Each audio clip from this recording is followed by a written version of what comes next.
You're exhausted. And not because life is too hard. Not because your schedule is too full. Not because people are impossible. You're exhausted because too much of your inner life is being controlled by things that were never supposed to have that kind of access to you. A stranger's tone. A co-worker's disrespect. A message you wish you had answered differently. A conversation that ended 3 hours ago but is still living rent-free in your chest like it owns the place. That's what drains a man, not the event itself.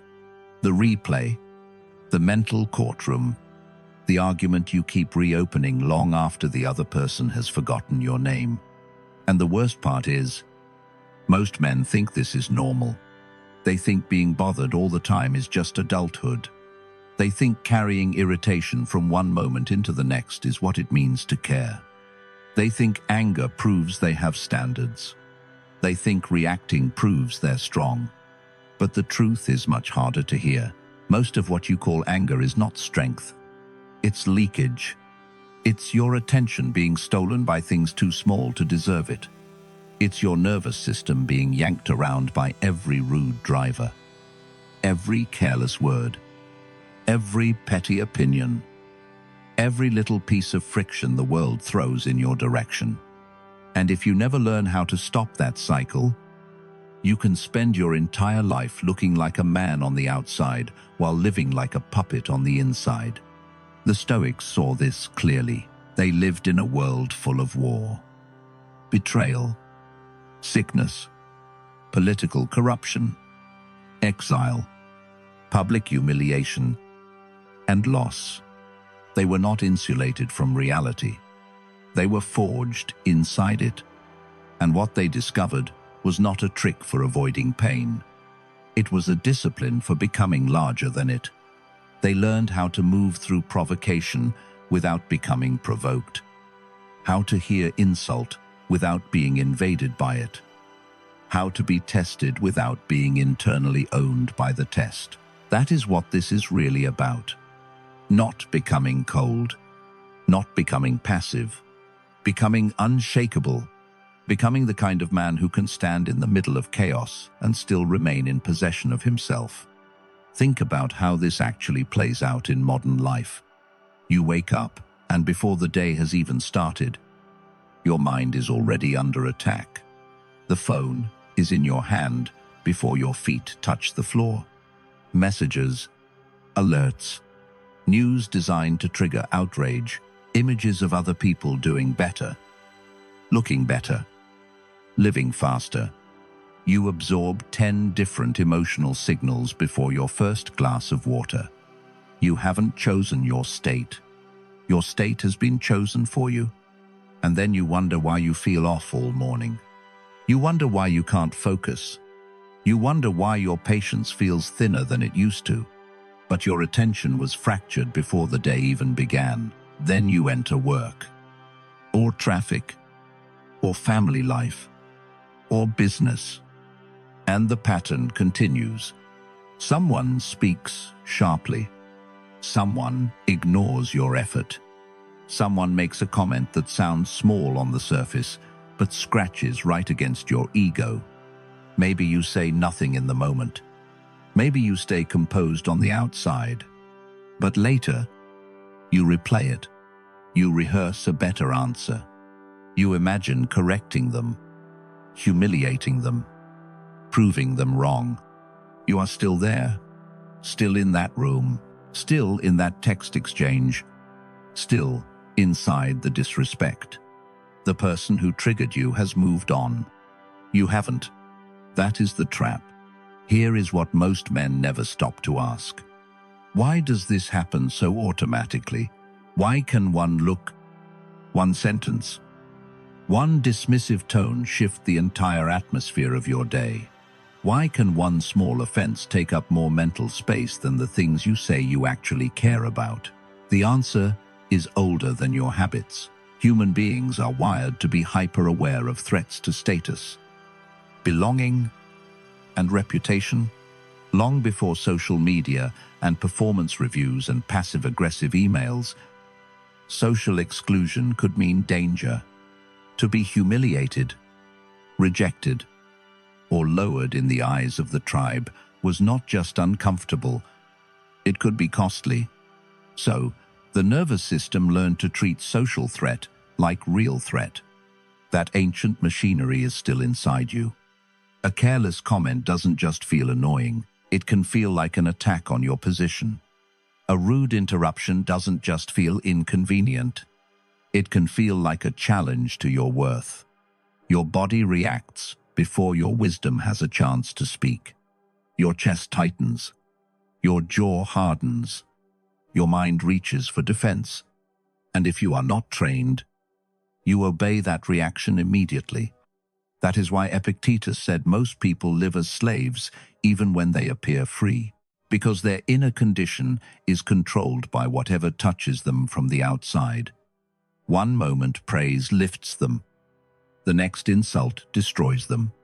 Their peace has no roots. It depends entirely on external weather. The first great Stoic shift is this: events are not the problem. Your judgment of events is the problem. That sentence sounds simple until you really test it. Someone cuts you off in traffic. Instantly your mind says, "What an idiot. What a selfish person. What kind of disrespect is that?" But notice what happened. A neutral event occurred. A car moved into your lane.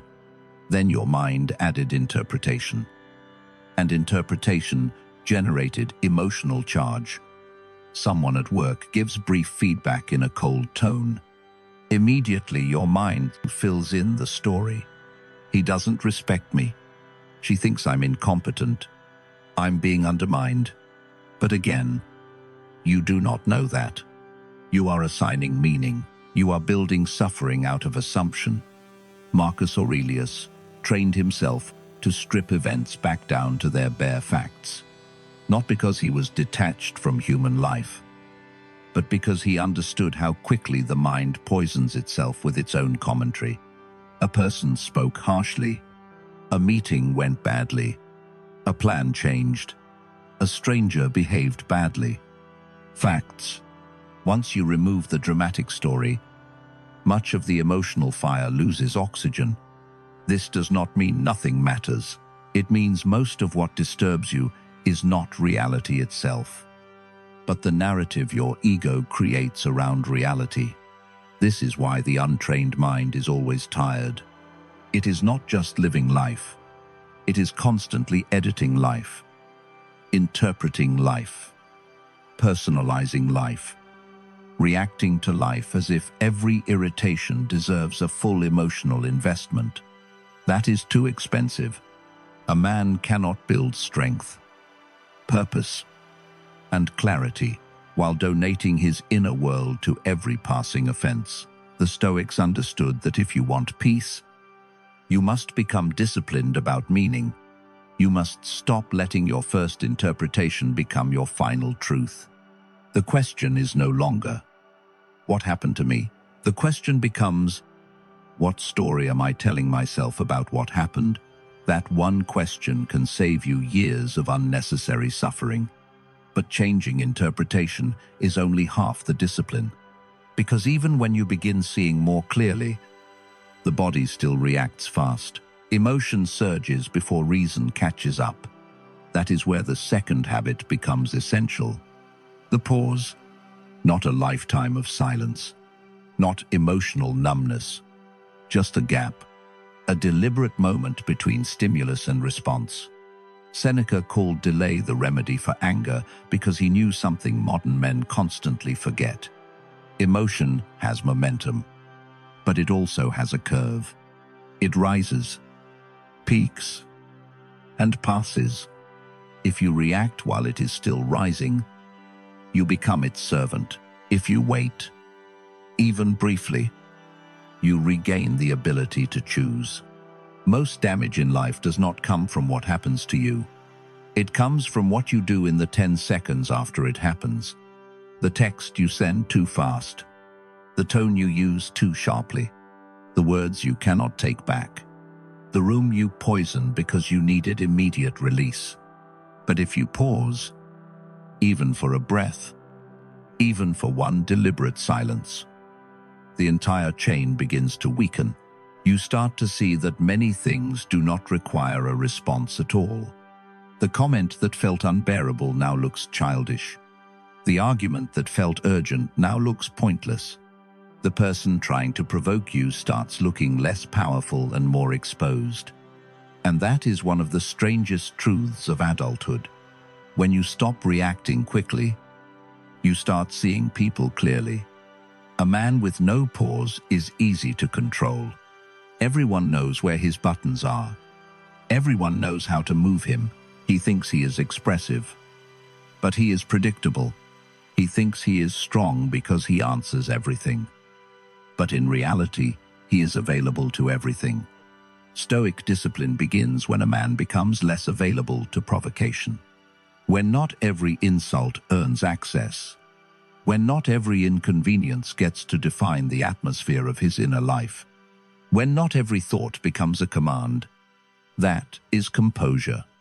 Not feeling nothing. Feeling the wave and refusing to drown in it. From there, the next shift becomes unavoidable. You start to see how much suffering comes from fighting battles that were never yours to control. Epictetus built his philosophy around one dividing line. Some things are up to you, and some things are not. Almost all human frustration comes from confusing the two. You do not control other people's moods.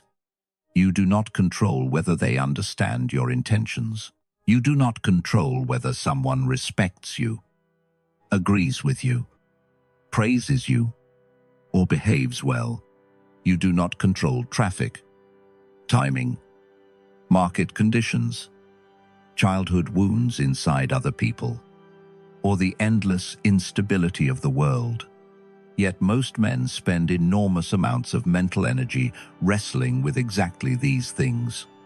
They replay conversations trying to force a different outcome after the fact. They obsess over reputation as if everyone will someday be manageable. They attempt to control the impressions in other people's minds. And in doing so, they surrender control of their own. Meanwhile, the only things that truly belong to them are left underdeveloped character, effort, attention, or response, discipline. There is enormous relief in finally accepting the size of your real responsibility. Marcus Aurelius was responsible for an empire. Yet in his private writing, he kept bringing himself back to something smaller and harder, his own conduct, not victory, just virtù, not universal approval, just inner alignment. He could not command events to be pleasant. He could not make people wise. He could not remove betrayal from the human condition. But he could decide whether he met each moment with dignity or with collapse. That was enough. And it is enough for you too. You cannot control whether someone behaves badly, but you can control whether you become ugly in response. You cannot control whether life delivers difficulty, but you can control whether difficulty becomes the excuse for abandoning your standards. This is where self-respect begins, not in dominating the outer world, in governing the inner one. Once a man truly understands this, his energy changes. He stops trying to win every argument. He stops explaining himself to people committed to misunderstanding him. He stops throwing his mind at things that have no intention of being solved by rumination. He becomes calmer, but not weaker. In fact, this is often the moment he becomes stronger for the first time. Because strength is not the ability to impose your will on everyone around you. Strength is the refusal to let what is outside you dictate what is inside you. Then comes another Stoic weapon that sounds dark until you understand its purpose. Negative visualization. The practice of preparing the mind for difficulty before difficulty arrives. Most men are disturbed not because life is hard, but because they expected smoothness. They expected courtesy. They expected fairness. They expected the day to cooperate with their preferences. So when someone behaves badly or something goes wrong. They feel not only inconvenience, but insult. Their anger is fueled by disbelief. How could this happen? How could someone act like that? Marcus Aurelius cut off this entire layer of shock before the day even started. He would remind himself in the morning that he would meet selfish, arrogant, dishonest, and irritating people, not because he was pessimistic, but because he refused to be naive. He understood reality. People are flawed. Systems fail. Plans break. Bodies get tired. Tempers rise. If you enter the day expecting perfection, reality will offend you before lunch. But if you enter the day prepared for friction, friction loses much of its power to destabilize you. This practice does not make you cynical. It makes you ready. Like an athlete who enters the game expecting resistance instead of assuming comfort. When the challenge arrives, he is not shocked. He is already mentally standing in it. This is how you begin to reduce emotional surprise. Traffic appears? Of course it does. A person is rude? Of course that happens. Something falls through. Of course plans are fragile. Suddenly the world is no longer violating your fantasy of how it should behave. It is simply behaving like the world. And in that acceptance, energy is preserved. You stop wasting half your emotional life arguing with reality. Negative visualization also produces a second gift, gratitude. When you occasionally imagine the loss of what you have, you stop moving through life like it is guaranteed. Your health stops feeling ordinary. A quiet home stops feeling invisible. A conversation with someone you love stops feeling automatic. You notice the things entitlement made you blind to. And gratitude creates a form of inner steadiness that anger struggles to live beside. A man who deeply appreciates what remains is not as easily consumed by what went wrong. Then there is the Stoic practice that may be the most powerful for shrinking the ego's drama, the view from above. You know what it feels like when a problem fills your entire field of vision. One mistake, one argument, one disappointment. Suddenly it becomes everything. Your mind zooms in so tightly that the event starts to look total, permanent, defining. This is the psychological trick of agitation. It magnifies the moment until you forget the rest of your life exists. Marcus Aurelius would mentally rise above the scene, above the room, above the city, above the empire, above the earth itself, not to make himself feel meaningless, but to restore scale. From that altitude, the thing consuming him became what it actually was, one brief disturbance in a world full of brief disturbances. This is a necessary correction for the ego, because the ego makes everything immediate and personal. The higher view makes things temporary and proportionate. The next time something gets under your skin, ask the question honestly, will this matter in 5 years? Most of the time the answer is obvious. No. Then ask if it will matter in 5 months. Still usually no. What looked enormous 1 hour ago becomes laughably small when placed inside time.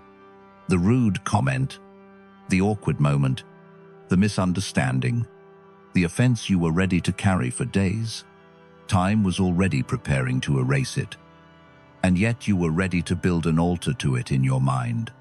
That is what perspective interrupts. It returns you to proportion. It reminds you that your life is larger than the current irritation. That the current irritation is smaller than your reaction wants it to be. And that clarity is impossible when you insist on staring at life from 1 inch away. This matters because anger feeds on exaggeration.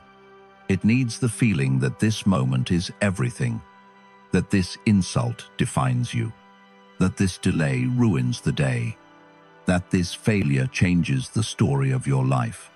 But most moments are not that important. They are passing weather. and a man who learns to see weather as weather stops building his identity around storms. Finally, there is a habit.